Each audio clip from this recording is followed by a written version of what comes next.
So, good day mga ka-smiley. Share lang tayo sa ating Sniper 155, no? Or Sniper 155R sa clutch lining. Ngayon, sa mga nagsasabi po na pwede ang Sniper 150 na set is hindi po. Ang pwede lang sa kanya is itong isang piraso lang na to, yung makapal. Yan, ito po yung luma kong clutch plate. Yan, kasi po yung pang Sniper 155 or R15B3 or MT15 or XSR 155 is mas maliit po yung clutch plate niya dito. So dito siya nakalagay sa ating cover, clutch housing cover natin. Ayan, dito siya nakalagay. So kung hindi po fit yung Sniper 150 plate or yung Sniper 150 lining dito, kasi po tatama na yung mga kanal niya. Ayan. So ang magagamit lang natin sa Sniper 150 ay isang piraso lang at saka isang piraso rin na clutch plate. The rest kailangan talaga pang R15B3.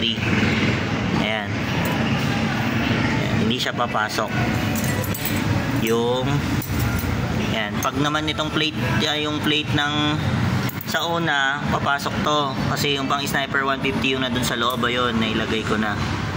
Sniper 150 yan. Tsaka yung pinakadulong clutch lining. Para makita nyo po. Ayan.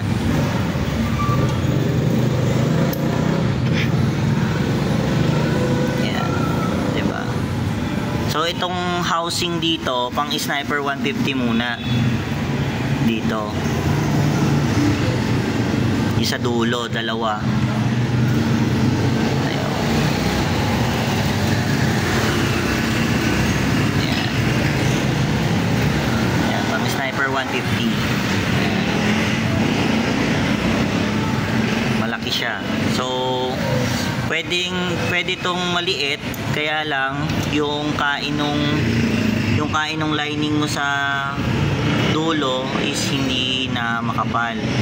So much better yung pang Sniper 150 talaga, or yung original lang.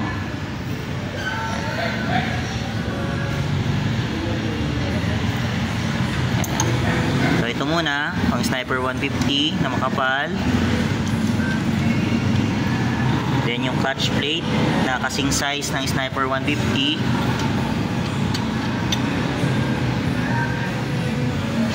Tapos kasunod na natin yung manipis. Ito.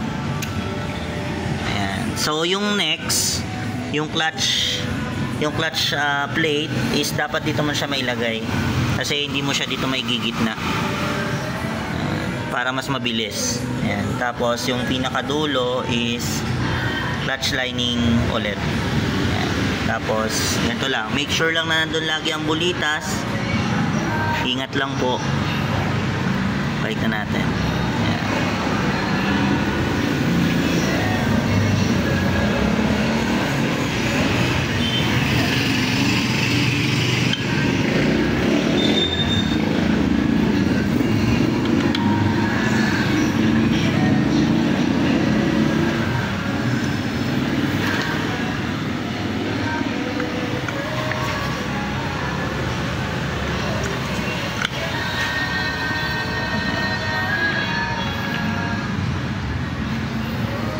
Diba? Hindi mo siya may papasok kagad.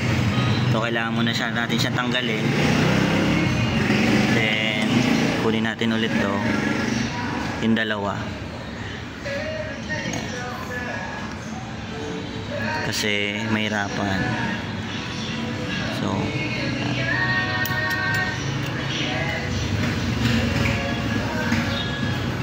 saan natin siya ipabalik?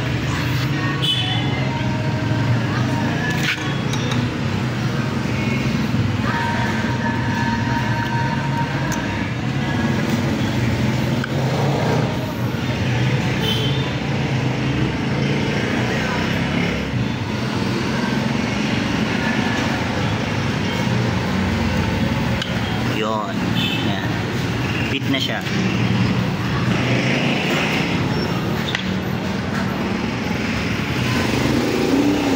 po. Salamat.